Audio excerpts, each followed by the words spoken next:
The first time Marcus appeared in Willow Creek, nobody paid much attention. Just another traveling performer, they thought, with his worn leather case and wooden cart rolling into the town square on a misty Tuesday morning. His setup was simple: a folding chair, a small wooden platform, and 3 puppets arranged like silent sentinels. What struck people immediately was how meticulously detailed they were. Not the cartoonish marionettes of childhood, but sculptures with impossibly realistic features. Each puppet seemed to capture something almost personal. Marcus never spoke during his performances. His hands moved with surgical precision, manipulating the puppets through elaborate, almost painful-looking choreographies. The wooden fingers danced and twisted in ways that defied simple mechanics, each movement laden with unsettling complexity that suggested something beyond mere skill. Clara Bennett was the first to recognize a specific likeness.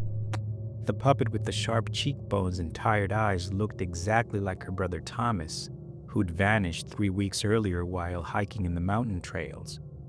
She approached Marcus after his first performance, a wordless show that had left the small crowd both mesmerized and deeply uncomfortable. "Where did you get that puppet?" she asked, her voice a mixture of anger and desperate hope.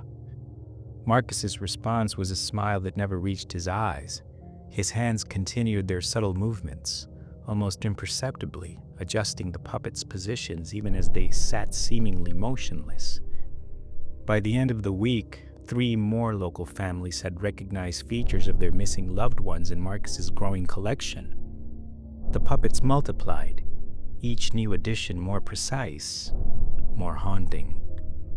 Local Sheriff Jim Holloway began asking questions, examining the intricate wooden figures with a growing sense of unease. Woodworking wasn't just a skill for Marcus, it was an obsession. Each puppet required weeks of meticulous carving, each detail captured with microscopic precision. The wood he used was strange, a pale, almost translucent material that seemed to shimmer under certain lights, unlike any timber the local craftsman had ever seen. On the 8th night, as a harvest moon cast long shadows across the town square, something changed. The puppets began to move, subtly at first, then with increased purpose. Their wooden joints bent in ways no human mechanism could replicate. Clara watched in horror as the puppet resembling her brother Thomas turned its head, its wooden eyes meeting hers with a recognition that transcended materials and mortality. Marcus sat perfectly still, his hands no longer controlling the puppets. Instead, they were controlling themselves. "Welcome home," he whispered, and for the first time the town realized that Marcus was neither a performer nor a craftsman.